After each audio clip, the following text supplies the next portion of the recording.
দীর্ঘ ২০ বছর পর মঙ্গলবার ২৭ জানুয়ারি গাজীপুর যাচ্ছেন বিএনপির চেয়ারম্যান তারেক রহমান। মঙ্গলবার ২৭ জানুয়ারি সন্ধ্যায় রাজবাড়ী মাঠে মহানগর বিএনপি আয়োজিত জনসভায় বক্তব্য দেবেন তিনি।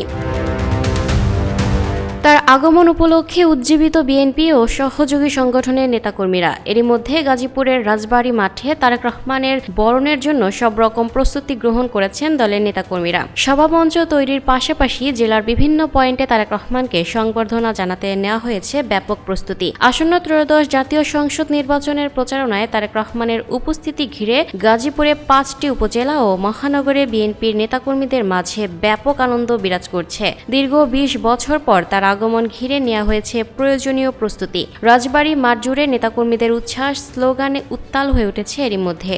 এদিকে বিএনপি চেয়ারম্যান ও তার সফর সঙ্গীদের নিরাপত্তায় আইনশৃঙ্খলা বাহিনীর পক্ষ থেকেও সব রকম প্রয়োজনীয় ব্যবস্থা গ্রহণ করা হয়েছে। মহানগর বিএনপি নেতাকর্মীরা উপস্থিত থেকে মঞ্চ নির্মাণ, জনসমাগম ব্যবস্থাপনা, শৃঙ্খলা ও নিরাপত্তা পরিকল্পনা সহ সার্বিক প্রস্তুতি চালাচ্ছেন।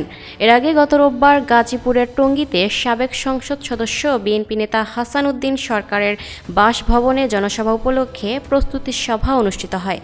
ওই সময় ঢাকা বিভাগীয় বিএনপির সাংগঠনিক সম্পাদক কাজী সাইয়েদুল আলম বাবুল জানান, দীর্ঘ ২০ বছর পর তারেক রহমান ঐতিহাসিক ভাওয়াল রাজবাড়ী মাঠে জনসভায় বক্তব্য দেবেন। এটি শুধু একটি রাজনৈতিক কর্মসূচি নয়, গাজীপুরবাসীর জন্য একটি ঐতিহাসিক মুহূর্ত। তিনি বলেন, তারেক রহমান ঘোষিত ৩১ দফা দেশের উন্নয়নে একটি সুস্পষ্ট রোডম্যাপ।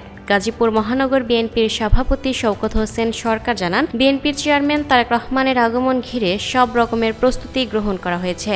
গাজীপুরের ৫টি আসনে নির্বাচন উপলক্ষে এই জনসভাকে কেন্দ্র করে জেলা ও মহানগরের সর্বত্র একটি জাগরণ সৃষ্টি হয়েছে।